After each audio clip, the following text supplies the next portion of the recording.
El templo milenial es uno de los temas más debatidos de la escatología cristiana porque involucra la interpretación de las profecías de Ezequiel 40 a 48, Zacarías 14, Isaías 2, 11, 60 a 66 y Apocalipsis 20.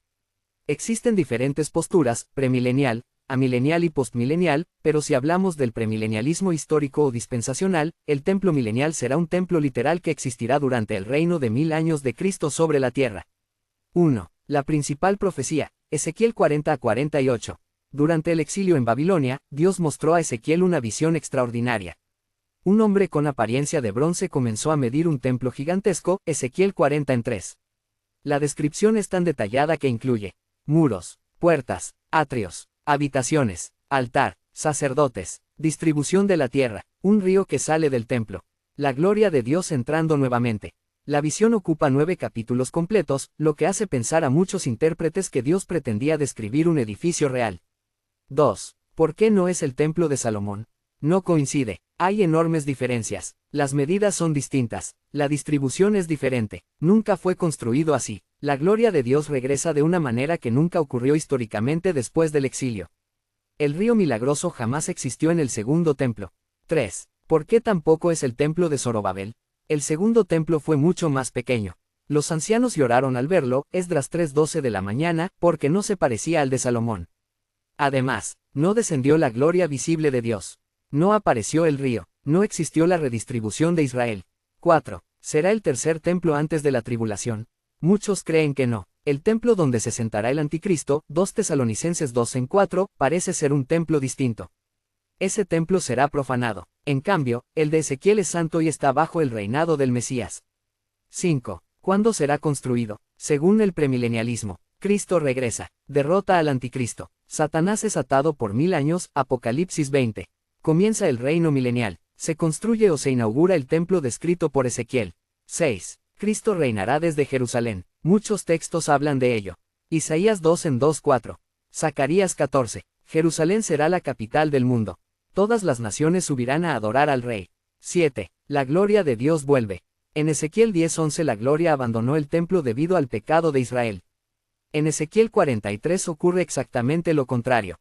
La gloria vuelve. Esto simboliza la presencia permanente de Dios entre su pueblo. 8. El río de vida. Uno de los detalles más impresionantes. De debajo del templo sale un río. Mientras avanza, sana la tierra, convierte en dulce el mar muerto. Hace crecer árboles con fruto permanente. Trae vida donde había muerte. Muchos lo consideran literal, otros creen que simboliza la bendición espiritual del reino mesiánico. 9. Los sacrificios. Aquí surge la mayor dificultad. Ezequiel habla nuevamente de holocaustos, ofrendas por el pecado, sacrificios de paz. Esto parece chocar con Hebreos 10, donde se enseña que el sacrificio de Cristo fue perfecto y definitivo. Las principales interpretaciones son premilenial dispensacional. Los sacrificios no quitarán pecados, sino que serán memoriales, recordando la obra de Cristo, de manera semejante a como la cena del Señor recuerda hoy su muerte. Otros intérpretes consideran que toda la visión es simbólica y no implica un restablecimiento literal de sacrificios. 10. Los sacerdotes. Solo los hijos de Sadoc ministrarán delante del Señor, Ezequiel 44. ¿Por qué? Porque permanecieron fieles cuando otros sacerdotes se corrompieron. Esto enseña que Dios recompensa la fidelidad. 11. La división de la tierra.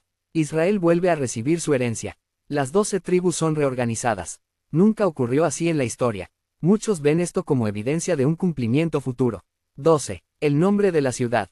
El último versículo de Ezequiel dice, y el nombre de la ciudad desde aquel día será Jehová Sama, que significa, el Señor está allí, Ezequiel 48 en 35. Ese es el clímax de toda la visión, la presencia permanente de Dios con su pueblo. Objeciones al templo milenial. Los intérpretes amileniales suelen presentar varias objeciones. El Nuevo Testamento enseña que Cristo es el verdadero templo, Juan 2:19 de la mañana menos 21. La iglesia es el templo del Espíritu Santo, 1 Corintios 3:16 de la mañana.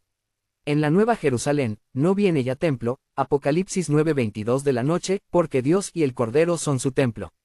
Por eso entienden que el templo de Ezequiel representa simbólicamente la presencia de Dios y las bendiciones del nuevo pacto, no un edificio futuro. Evaluación teológica. Si se adopta una interpretación literal gramatical de Ezequiel 40 a 48, el templo milenial aparece como un santuario futuro durante el reino de 1000 años de Cristo, con una función especial en el gobierno mesiánico. Sin embargo, desde la perspectiva del conjunto del Nuevo Testamento, cualquier interpretación debe preservar una verdad central. El sacrificio de Jesucristo es único, perfecto y suficiente para siempre. Hebreos 9:11 de la mañana, 14, 10, 10 a 18. Por ello, incluso quienes sostienen un templo milenial literal entienden que sus sacrificios no pueden tener eficacia expiatoria independiente de la cruz. En definitiva, el templo milenial sigue siendo un tema donde cristianos fieles a las Escrituras llegan a conclusiones distintas.